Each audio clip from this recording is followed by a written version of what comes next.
Il faut que les gens arrêtent avec un discours qui veut que, dès que tu dis qu'ils ne sont pas bons, parce qu'ils sont de l'opposition, dire ah ouais, il est de l'opposition et il nous combat. Monsieur, je suis de l'opposition, je combattrai tous les mauvais opposants. Il faut que ce soit clair dans les esprits.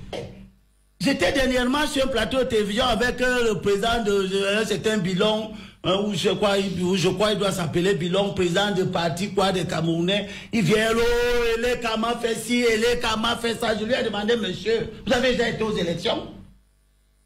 Hein? Parce que insulter et critiquer, ne doit pas être un fonds de commerce. Que n'importe qui peut prendre pour donner l'impression qu'il existe sur le plan politique. Nous, on va aux élections. Le MLC bavard, il ne peut pas surveiller 25 000 bureaux de vote. Le SDF, en 2011, était parvenu à avoir jusqu'à 11 000 représentants dans les bureaux de vote. Et c'était à peu près la moitié. Et c'était à peu près la moitié. Et c'est nous qui nous plaignons de la fraude électorale. Si nous-mêmes, nous ne sommes pas capables de surveiller les bureaux de vote, ça veut dire que nous ouvrons la porte à des dérives qui vont nous faire mal, qui vont nous faire échouer aux élections.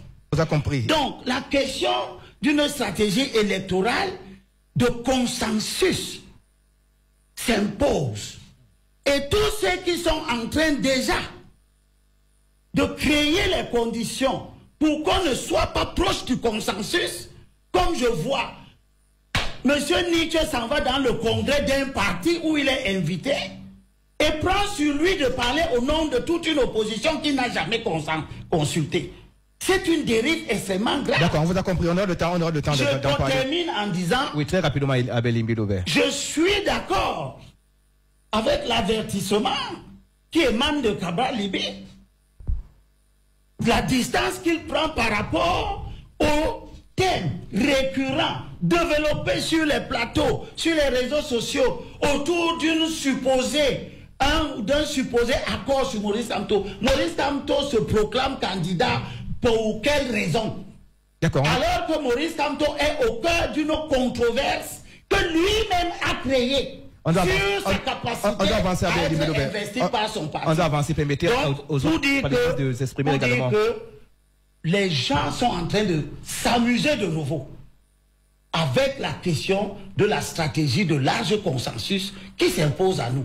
Et tous ceux qui vont continuer sur cette voie-là, je suis prêt.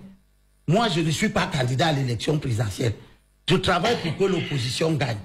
Et j'ai déjà dit, pour que l'opposition gagne, il ne faut pas plaire à tous les opposants. D'accord. Il y a des opposants qu'on va mettre de côté. On vous a suivi à